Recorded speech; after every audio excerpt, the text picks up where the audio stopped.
মিশর এবং মেসোপটেমিয়া দুটো বৃহৎ সভ্যতাই পারস্যদের নিয়ন্ত্রণে চলে এসেছিল। অবস্থা এমন দাঁড়িয়েছিল যেন জয় করবার মতন আর একটিও রাজ্য অবশিষ্ট নেই।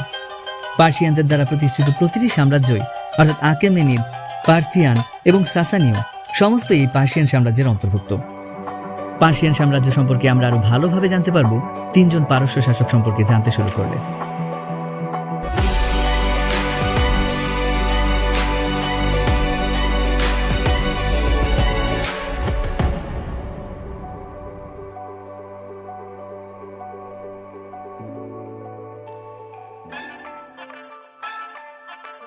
প্রথমত সাইরাস দ্য গ্রেট, তিনি আকেমেনিদ সাম্রাজ্যের প্রতিষ্ঠাতা।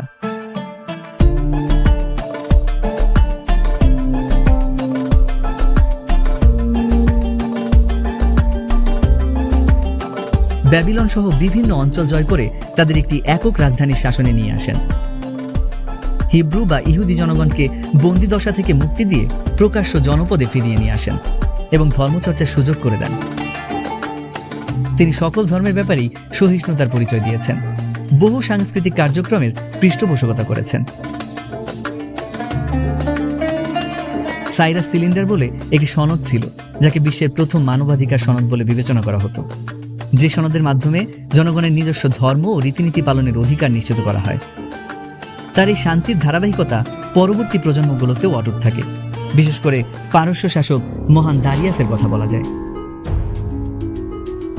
তার সাম্রাজ্য পশ্চিমে এশিয়া মাইনর, দক্ষিণে নীলনদ এবং পূর্বে ইরানীয় পর্বতশৃঙ্গ, আফগানিস্তান ও ইন্দুস বা সিন্ধু নদী পর্যন্ত ছড়িয়ে যায়। তিনি 20টি পৃথক পৃথক প্রদেশ বা সত্রপীতে তার সাম্রাজ্য ভাগ করেন।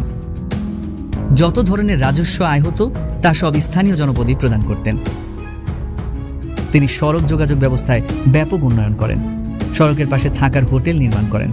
এছাড়াও ডাক যোগাযোগ ব্যবস্থা এবং আগন্তুকদের জন্য অসংখ্য অনুবাদককেও নিয়োগ দেন। আকেমেনিদ সাম্রাজ্যের রাজধানী পার্সিপলিস তিনিই নির্মাণ করেন।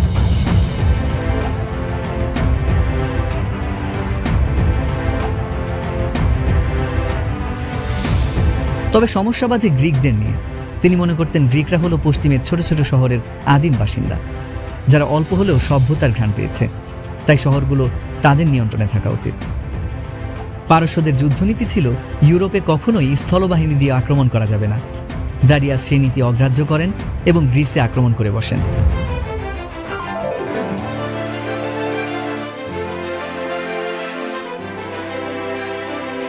ফলাফল যা হবার তাই হয়, গ্রিসের কাছে হারতে হয় পারস্য সাম্রাজ্যের। তবে এই হারের বদলা নিতে উদ্যত হয় দারিয়াসের নির্বোধ সন্তান জার্জিস। এর আগে তিনি থার্মোপলিস জয় করেছিলেন, তাই আত্মবিশ্বাস ছিল তুঙ্গে। তার শাসনামলে পারস্যে বেশ কিছু বিদ্রোহ চলছিল, তিনি শক্ত হাতে তা রোধ করতে পেরেছিলেন। সকল ধর্মের পরিবর্তে কেবল জরাথুস্ট্রকে রাষ্ট্রধর্মের স্বীকৃতি দিয়েছিলেন। এই জরাথুস্ট্র ধর্ম সম্পর্কে আমরা পরবর্তী ভিডিওতে জানব। তবে এই পর্যায়ে আমাদের জানা প্রয়োজন জার্জিস তার গ্রিস অভিযানে সফল হয়নি।